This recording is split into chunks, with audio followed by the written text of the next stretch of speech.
Howdy, hoopheads, and welcome to Her Game, Her Voice, the podcast with big stories about women's basketball in 15 minutes or less.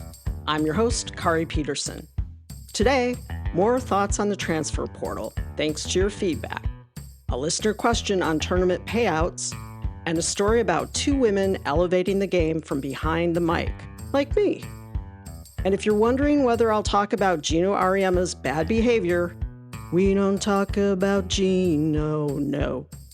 Only we do. And as always, I'll wrap it up with the awards. Now let's tip it off. In our last episode, we broke down how the transfer portal works. And let me tell you, the feedback rolled in. To sum it up, y'all are not seeing a lot of upside here. The big takeaway, the portal might be good for athletes, but for teams and coaches, it's a mixed bag. Because sure, you can pick up proven talent, players who've already done it at the college level. That's huge. But the flip side? How do you build continuity, culture, actual team chemistry when your roster can turn over in a year? And what happened to project players, the ones you recruit and intend to develop over time? If you spend 3 years building a player and then they leave right when they peak, that's a tough sell. So maybe now you don't recruit any project players. From the athlete's perspective, there is a real upside. The freedom to leave a situation that isn't working without sitting out a year like players had to do in the old days. That matters. We saw this with Lauren Betts. She left Stanford after her freshman year, ouch, and went to UCLA where she clearly thrived and didn't have to sit out a season. So yes, for players, the portal can be empowering. But can we talk about the fans for a second? Because as a longtime Stanford fan, the portal sucks. We've lost incredible players, not just Lauren Betts. A couple of years ago, we also lost Kiki Iriafen, who headed to USC. And this year, it's really rough. Last count, there were 6 Stanford players in the portal, including 3 starters. Nunu Aguera is one of those players, someone we've watched develop over 3 seasons who wants to spend her senior year on another team. And what about the players who choose to stay? Do they feel betrayed? But maybe team loyalty is optional now that we have the portal. Shmoopy and I were talking about Stanford women's basketball in the portal with our friends, and someone threw out a wild idea. What if there was a transfer portal for fans? It's ridiculous, it's absurd, but also, it kind of captures how disorienting this whole thing feels. Because one year you're deeply invested in a team, and the next, it's basically a different group of players. Basketball legend Angel McCoughtry floated an interesting idea on her podcast with Rosgold on Woody. Why not limit transfers? Maybe players get 1 portal transfer per career, and add some structure by asking players to sign contracts. Maybe it's not a perfect solution, but it shows that people are thinking about ways to tame the Wild West, also known as the transfer portal. And it needs to happen at some point, because right now the entire portal situation feels like it's gotten out of hand. Case in point, out of approximately 5,000 D1 women's basketball players, about 1,500 players have entered the transfer portal this year. That's 30%. Insane. It's doubtful that 1,500 players will find new teams, but the portal is closing soon, and then we'll see where everyone lands. Stay tuned. And now it's time for our listener question. This question is from Joe in San Francisco. Joe asked, do women's college basketball teams get paid for tournament appearances? If so, how does payment work? Okay, so here's the deal. March Madness isn't just about buzzer beaters and Cinderella runs. It's also about cold, hard cash. The NCAA uses something called a unit system. Think of it like earning points, but instead of a scoreboard, it's a bank account. Every time a team from a conference plays a game in the tournament, that conference earns a unit.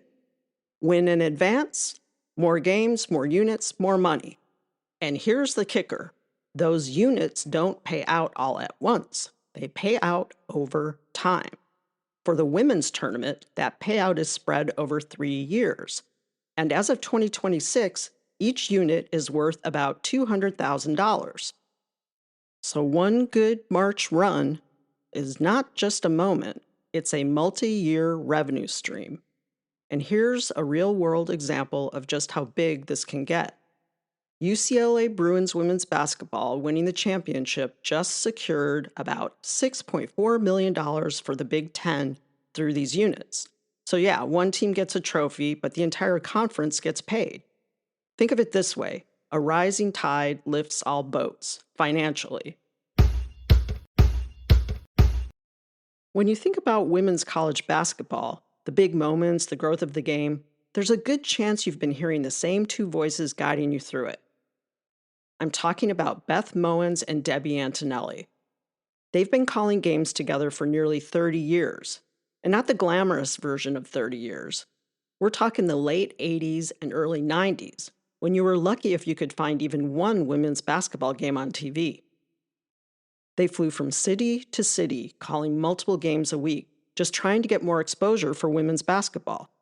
Over time, they built a rhythm, a trust, a real partnership. Debbie's specialty is X's and O's, breaking down the game at a high level. She says, "I know nothing except for hoops." And Beth is on the mic setting the stage, telling the stories and connecting all the dots. When asked about their most memorable moments covering women's basketball, they listed one moment that's also on my list. Debbie and Beth were in the building when Tara Vanderveer passed Pat Summitt to become the winningest coach in women's college basketball history. And as this game has grown from empty gyms to sold-out arenas, from games you had to search for to games everyone is watching, Beth Mowins and Debbie Antonelli have been there. Never chasing the spotlight, just making sure that the games had one. So yeah, when I say this podcast is about amplifying the voices shaping the game, sometimes that means appreciating the ones who've been shaping the game from behind the mic for decades. And how cool is that? And now it's time for everybody's favorite, the awards segment of this podcast. First, the Buzzer Beater Award. This week, the Buzzer Beater Award goes to the seniors of UCLA Bruins women's basketball, who just did something amazing. Oh, they didn't just win a championship. They kicked the door down, redecorated the house, and put their name on the mailbox.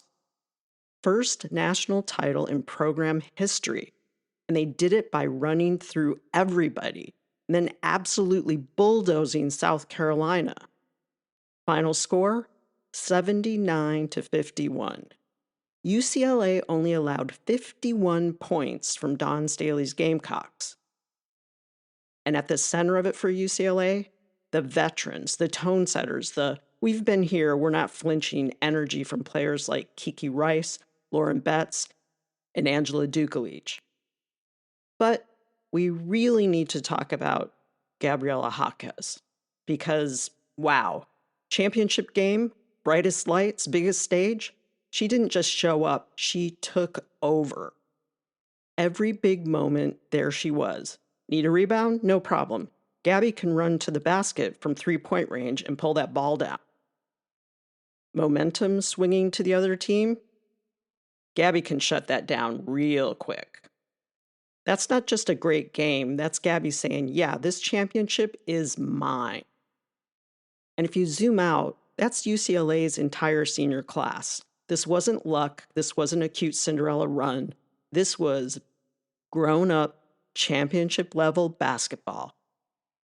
So UCLA seniors, go ahead and make room in that trophy case. You've earned a Buzzer Beater Award. And now the Airball Award. This week, the Airball Award goes to a balloon vendor in Minnesota. Yes, a balloon vendor. So here's what happened.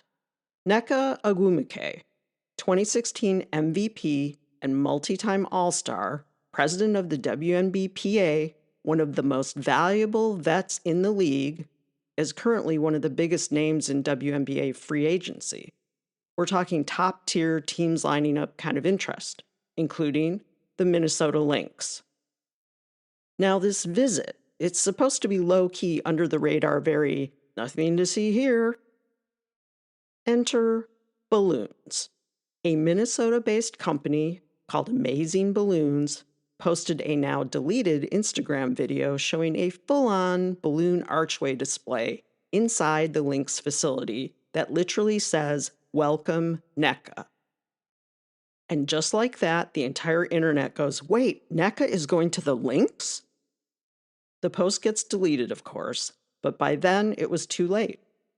Screenshots, reposts, chaos. The cat, or should I say the Lynx, Nice. was officially out of the bag. Now, to be fair, reports quickly clarified this wasn't a done deal. It was just a visit. NECA is meeting with multiple teams, and as of today, she decided to go back to the Sparks. But still, in a league where teams guard free agency moves like state secrets, a balloon arch turned a private meeting into a public announcement. And that's why Amazing Balloons in Minnesota wins this week's Airball Award. And finally, the Flagrant Foul Award. This week, the Flagrant Foul Award goes to UConn's head coach Geno Auriemma. Come on, you're not surprised, are you? You probably saw this one coming. Because if you watched the end of that UConn game against Dawn Staley's South Carolina Gamecocks, you already know. What happened at the end of that game was not a typical coaches in a handshake line exchanging congratulations. That was a full-on toddler temper tantrum. Hey, I get it, Geno. Your team lost. Not just lost, you got smoked. You coach UConn. You're not used to losing. Certainly not prepared for it. You thought this game would be a cakewalk. Well, it wasn't. And you got out-coached and your team got outplayed. But instead of just taking the loss like a seasoned basketball coach, we got a full narrative arc from Geno. Geno says it's protocol for the two coaches to meet and shake hands before the game starts. Staley has already huddled up with her team, so it didn't happen. Never mind that they had already shook hands before warm-ups. And if you want to bitch about not following protocol, then you're a hypocrite, because it's protocol for the coach of the losing team to stand in line after the game and shake hands with all the opposing team's players. But Geno didn't do that. He walked back to the locker room. So don't talk to me about your precious protocol. And even if you were upset about Dawn breaking protocol, you don't bring it up in the post-game lineup. Bring it up later when it's just you and Dawn, because that's where this belonged, between you and Dawn. But instead, you had to throw a tantrum in front of millions of women's basketball fans. And then post-game press conference? Prime opportunity for Geno to reset, own his bad behavior, and move on. Instead, he stayed committed to the tantrum. Like, dude, this is not a hill to die on. This is a sandbox, and you're digging yourself a very deep hole.